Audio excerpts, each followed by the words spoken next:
America ने Iran पर फिर की एयर स्ट्राइक, यूएई का दावा। यहां पर हॉर्मुज में टैंकर पर हमले में एक भारतीय की मौत। यूएस ईरान की नाकेबंदी शुरू करेगा। दिल्ली में आज कांग्रेस की बैठक, कर्नाटक में कैबिनेट विस्तार और 2027 के पंजाब चुनावों पर चर्चा संभव। आगामी रणनीति पर होगी चर्चा। राजस्थान, गुजरात, एमपी में अगले 7 दिन बारिश के आसार कम, तापमान 35 डिग्री से ज्यादा। अरुणाचल में बादल फटा, चीन सीमा पर आईटीबीपी के 15 जवान फंसे। बुमराह 968 दिन बाद वनडे खेलेंगे। रोहित, विराट की वापसी। भारत ने इंग्लैंड के खिलाफ पिछले 5 वनडे यहां पर जीते। पहला मुकाबला एजवेस्टन में।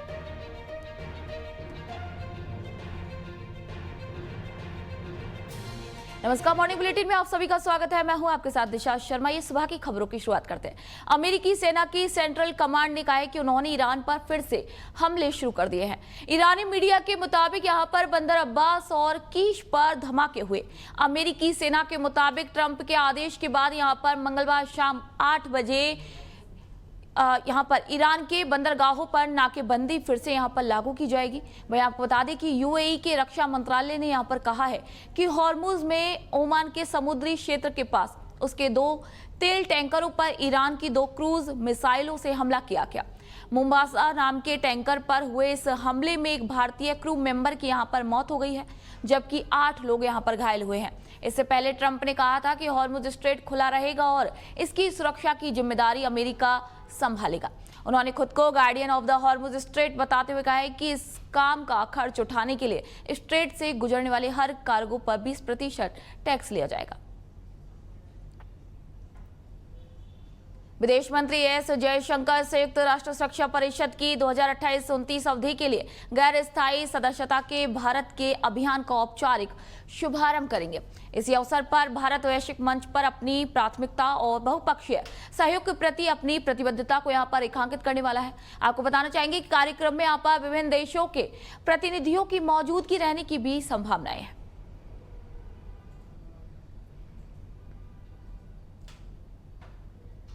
जयपुर में मुख्यमंत्री भजनलाल शर्मा ने कहा है कि प्रदेश में महिला और बच्चों से जघन्य अपराध करने वाले अपराधी और उनके आकाओं पर ऐसी कार्रवाई होनी चाहिए कि उनकी रूह कांप जाए।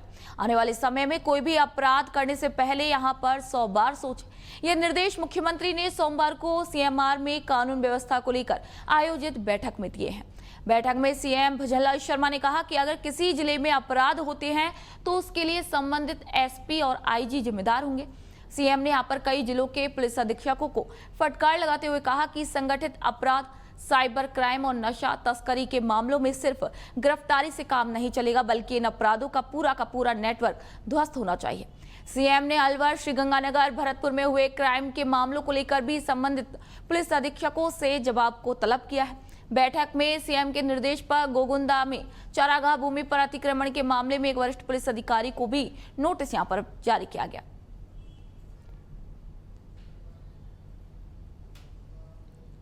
पश्चिम बंगाल विधानसभा में नेता प्रतिपक्ष शुवेंदु अधिकारी ने महाप्रभु श्री श्री जगन्नाथ देव की रथ यात्रा के सुचारू आयोजन को लेकर आयोजित समन्वय बैठक में भाग लिया है। इस दौरान उन्होंने आयोजन से जुड़े विभिन्न पहलुओं की समीक्षा की और श्रद्धालुओं की सुरक्षा, यातायात व्यवस्था और अन्य आवश्यक व्यवस्थाओं को लेकर संबंधित अधिकारी और आयोजकों के साथ चर्चा की है। बैठक के बाद यहां पर उन्होंने सभी को संबोधन भी दिया। उत्तर प्रदेश की राजधानी लखनऊ में भाजपा के राज्यसभा सांसद डॉक्टर दिनेश शर्मा ने राम मंदिर का चंदा दुरुपयोग मामले, मंदिर के सीईओ की नियुक्ति प्रक्रिया, मंदिर मस्जिद विवाद और समसामयिक राजनीतिक मुद्दों पर अपनी प्रतिक्रिया दी है।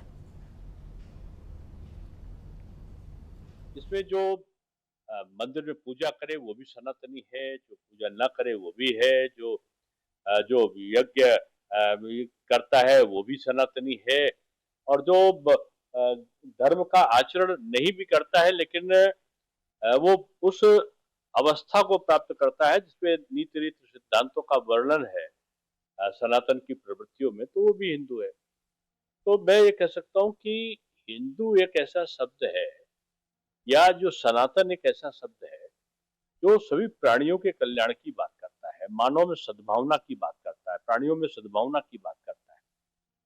तो उसके जो भारत है, भारत में तो सनातनी था पहले, तो इसलिए उनका मैं समझता हूँ कि उनका संदर्भ यही रहा होगा कि इसमें तो सभी लोग अपनी-अपनी पूजा पद्धति के आधार पर काम कर सकते हैं। सनातन में पहले भी था और तमाम अलग-अलग प्रकार के जो पूजक होते थे, जो पूजा नहीं करते थे, वो भी सनातन के अंदर काम करते थे। मैं समझता हूँ उसी संदर्भ में उनका बयान रहा। पहले मेल-मिलाप या स्नेह का बंधन हुआ ही नहीं, तो आप गठबंधन की बातें कहाँ से? ये सब चुनाव के आते ही ये पॉलिटिकल टूरिज्म पर निकल पड़ते हैं और अपना अकेले किसी की भी हैसियत बीजेपी से के सामने चुनाव लड़ने की नहीं है। लड़कर जीतने की स्थिति में वो ना के बराबर है। इसलिए सब छोटे-मोटे बड़े सब आपस में मिलते हैं और मिलकर हुंकार भरते हैं एकता की और जब चुनाव हार जाते हैं फिर एक दूसरे के दुश्मन हो जाते हैं। तो ये हर साल की तरह, हर चुनावों की तरह इनका जो नाटक मंडली है वो फिर से वो सक्रिय हो गई है। तो अब मैं कह सकता हूँ कि ये कोई मिलकर लड़े तो भी हारेंगे, अलग-अलग लड़ेंगे तो भी हारेंगे। राष्ट्रीय लोकदल के सांसद और वन नेशन वन इलेक्शन विधेयक पर गठित संयुक्त संसदीय समिति जेपीसी के सदस्य चंदन सिंह चौहान ने यहां पर कहा कि समिति इस विषय पर सभी पक्षों की राय सुनकर एक विस्तृत विचार विमर्श कर रही है। उन्होंने कहा कि लोकतंत्र को मजबूत करने और व्यापक सहमति बनाने के उद्देश्य से सभी सुझावों पर गंभीरता से विचार यहाँ पर किए जा रहे हैं। समिति की प्रक्रिया पूरी होने के बाद ही अपनी रिपोर्ट को यहाँ पर प्रस्तुत किया जाएगा। सर आगे सीनियर आ गए हमारे। सर एक सवाल सर क्या है क्या अभी बैठक चल रही है, 10 से अधिक राज्यों में होके आ चुके हैं और आगे सकारात्मक रुख जनता का पता चलेगा तो निश्चित रूप से फैसले लेने में आसानी रहेगी। सर संयुक्त बैठक में क्या विपक्ष आपका सहयोग कर रहा है सर? नहीं ऐसा नहीं है, अभी जनता के स्टेक होल्डर्स की बात आ रही है, इसमें पक्ष विपक्ष की कोई बात नहीं है सर फिलहाल। गोवा भी गए थे आप लोग? अभी 10 से अधिक राज्यों में हुआ है और अभी समिति अपना काम कर रही है, उसे मौका दें पूरा काम करने के लिए। धन्यवाद। आम आदमी पार्टी के विधायक अमानतुल्लाह खान ने यहां पर दिल्ली दंगा मामले में ताहिर हुसैन को दोषी ठहराए जाने पर अपनी प्रतिक्रिया दी। उन्होंने कहा कि अदालत के फैसले का सम्मान किया जाना चाहिए और न्यायिक प्रक्रिया पर सभी को भरोसा यहां पर रखना चाहिए। साथ ही उन्होंने मामले को लेकर अपनी राजनीतिक और कानूनी टिप्पणी भी यहां पर रखी। अब देखिए बाकी आगे कोर्ट का फैसला है, उस पर हम क्या कह सकते हैं, लेकिन सभी को मालूम है दिल्ली दंगों का कैसे हुए थे, क्या हुआ था, और उसमें तो यही है कि आगे रास्ता है कि सेशन से आया है तो उसमें हाई कोर्ट मूव करेंगे और उम्मीद है कि इंसाफ होगा। अब सबको मालूम है कपिल मिश्रा कहाँ थे, कपिल मिश्रा का क्या रोल रहा, क्या नहीं रहा। हाँ सबको मालूम है, ये भी एमआईएम से चुनाव लड़े थे, ये बीच में साथ छोड़ जाते। भाजपा नेता आरपी सिंह ने अंकित शर्मा हत्याकांड में ताहिर हुसैन को दोषी ठहराए जाने, राम मंदिर दान जांच, बद्रीनाथ मंदिर दान विवाद और अमर अब्दुल्ला को भाजपा की ओर से भेजे गए मानहानि नोटिस सहित विभिन्न राजनीतिक और धार्मिक मुद्दों पर अपनी प्रतिक्रिया दी है।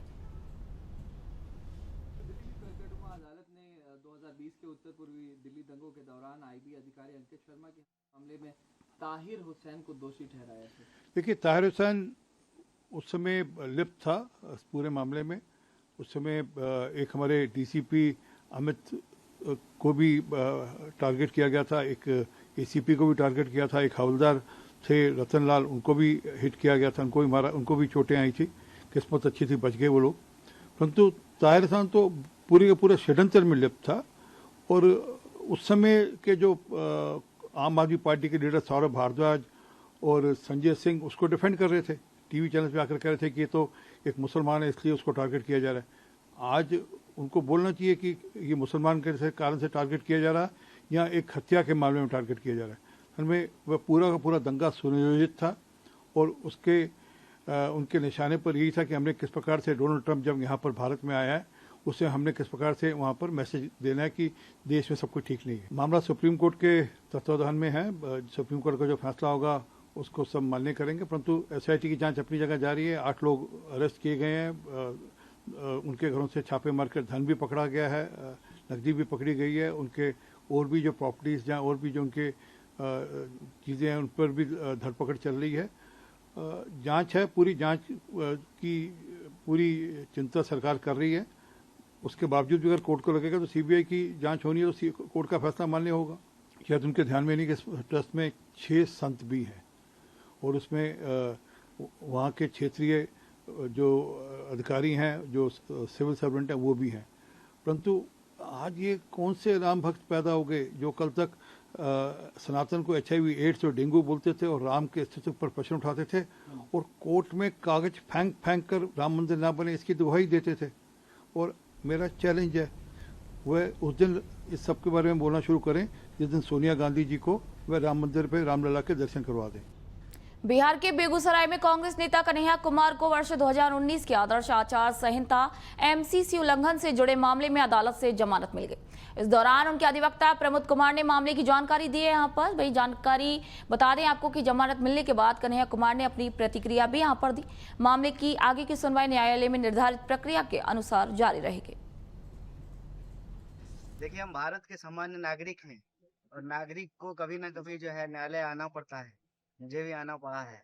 2019 में चुनाव लड़े थे, उसी का एक मामला है कि किसी सरकारी भवन पे मेरा पोस्टर जो है किसी ने चिपका दिया।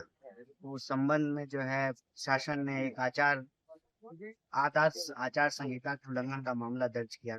इसी संबंध में आज न्यायालय आना हुआ है और चूंकि वो आरोप जो है हमारे ऊपर निराधार है, हम खुद तो पोस्टर चिपकाने के लिए कहीं गए नहीं।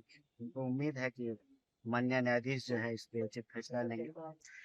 सारा आचार संहिता उल्लंघन का आरोप लगता रहता है, लेकिन लोग जो सत्ता में बैठे हुए हैं वो रोज उल्लंघन कर रहे हैं, संविधान की धज्जियां उड़ा रहे हैं, उसके ऊपर जो है कोई आरोप नहीं लगता है। तो ठीक है, ये सब राजनीतिक सामाजिक जीवन का हिस्सा है। इसमें हम लोगों को उम्मीद है कि न्यायालय से न्याय मिलेगा। बांकीपुर में जो चुनाव हो रहा है उसको लेकर के क्या चुनाव हो रहा है? सारे प्रत्याशी जो है चुनाव लड़ रहे हैं।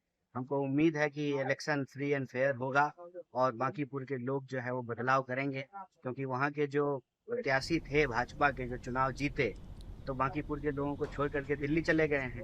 तो हमको उम्मीद है कि बांकीपुर की उत्तर प्रदेश के सीतापुर जिले में मछरेहटा मिश्रिख मार्ग के निर्माण कार्य को यहां पर सुचारू रूप से आगे बढ़ाने के लिए प्रशासन ने अतिक्रमण हटाने की कार्रवाई की है।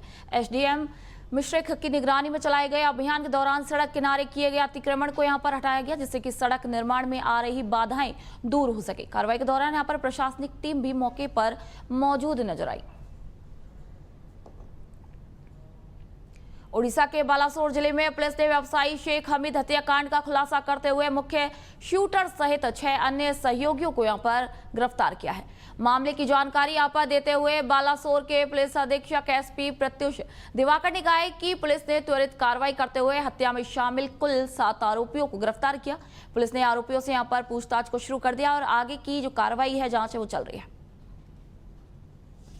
देखिए, पिछले जून मास को 25 तारीख को जो गोलीकांड हुआ इसमें एक विक्टिम की डेथ हुई थी, मर्डर, उसमें आज के दिन हम 6 लोगों को गिरफ्तार करके उनको कोर्ट फॉरवर्ड कर रहे हैं, जिसमें से एक एक्चुअल शूटर जिसका नाम लिपू वो शूटिंग में इन्वॉल्व था। दूसरा शूटर को भी हमने आइडेंटिफाई कर लिया है, क्योंकि इतने दिन से हम लोग काफी जगह रेड कर रहे थे, उनको पकड़ने की चेष्टा कर रहे थे।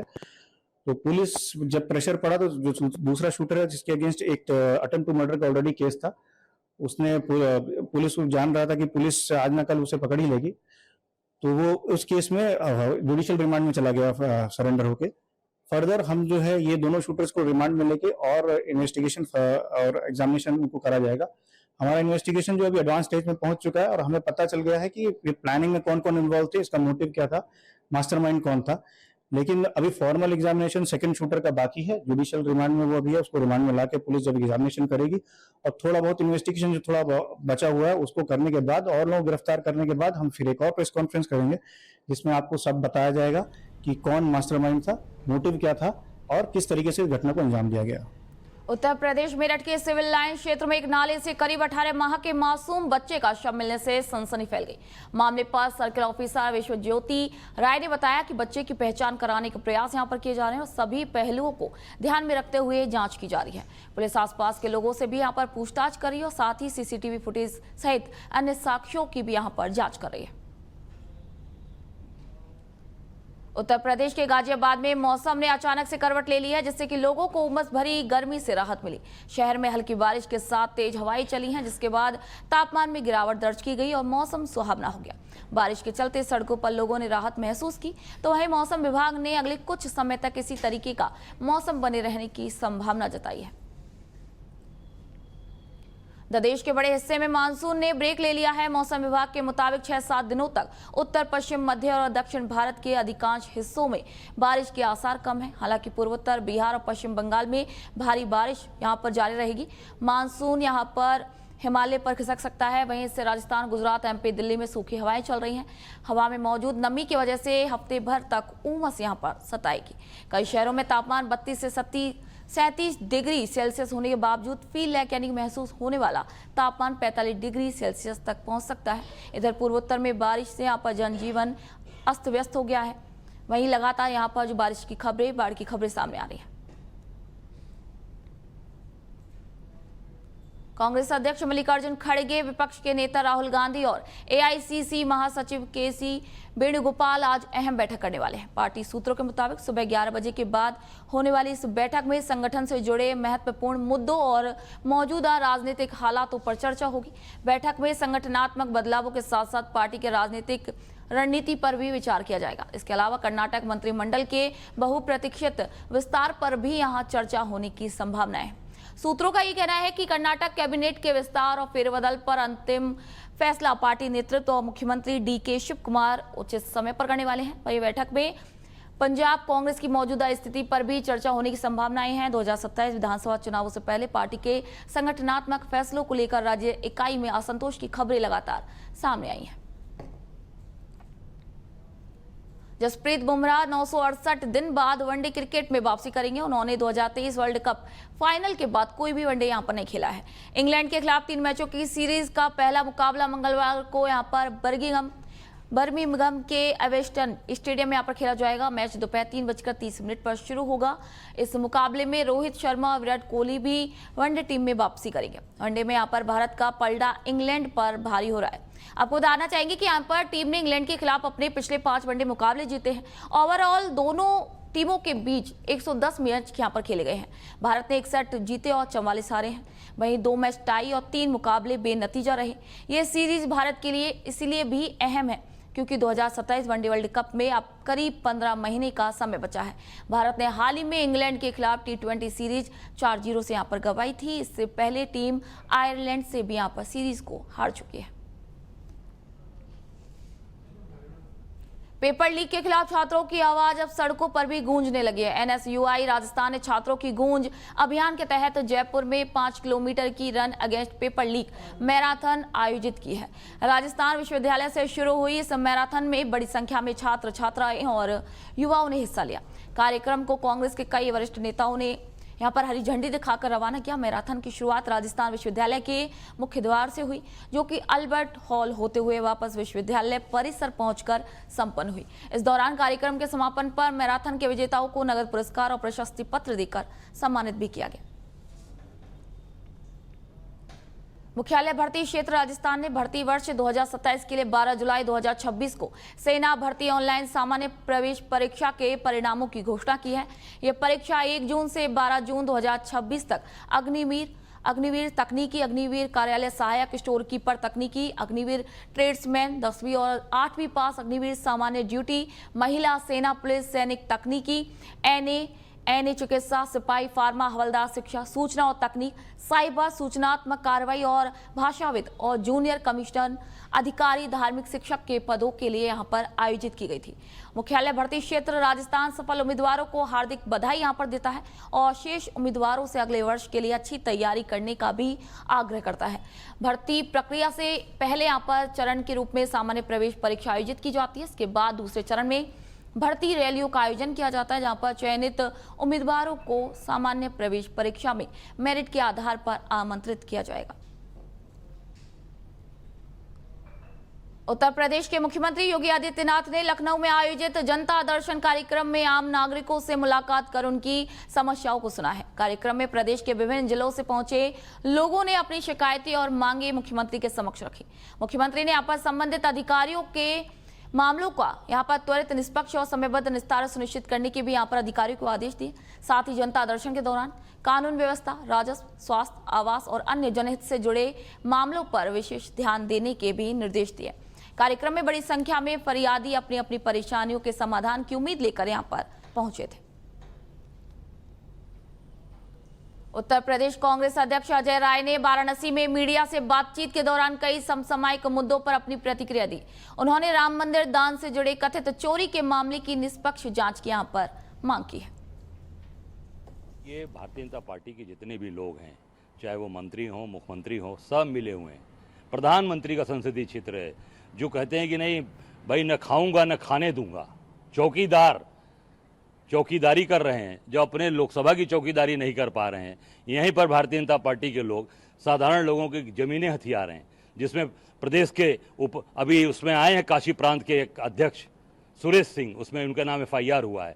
पूरे तरीके से आप देखिए, ये लोग हैं रक्षक हैं, जो एक गरीब ब्राह्मण परिवार के लोग, साधारण परिवार जो अस्पताल में इलाज चल रहा है उस पर दस्तखत करा ले रहे हैं। और उसी में जो दयाशंकर मिश्रा हैं, उनकी शादी में मुख्यमंत्री जी आए थे और पता चला कि मुख्यमंत्री जी के आने के 2 दिन पहले वहां पर NOC जारी किया गया है। उस प्रॉपर्टी के NOC जारी की गई और उसके बाद वहां पर कार्यक्रम लगा। आप देख सकते हैं पूरी तरीके से ये लोग जनता को लूट रहे हैं, आम आदमी को प्रताड़ित कर रहे हैं। और वो पुलिस ने केस नहीं दर्ज किया, प्रशासन ने केस नहीं दर्ज किया, कोर्ट के आदेश से हुआ है। न्यायपालिका, अगर न्यायपालिका न रहे तो लोग जीने न दे, इसलिए न्यायपालिका पर सबको भरोसा है।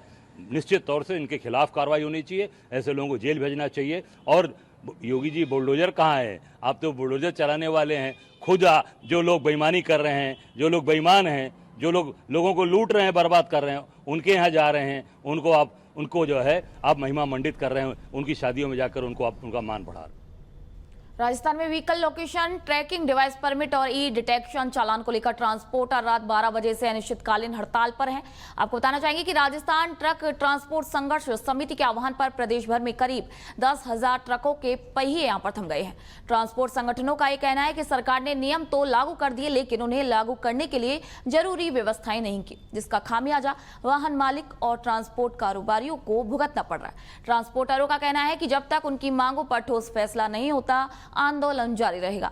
आंदोलन को प्रदेश के कई बड़े ट्रांसपोर्ट संगठनों का भी समर्थन मिला है। Logistic and transport operators association LTOA, Jaipur transport operator association, Vishwakarma transport association, Jaipur परचून ट्रांसपोर्ट यूनियन और all Rajasthan contract carriage bus operator association सहित कई संगठनों ने इस हड़ताल का समर्थन किया है।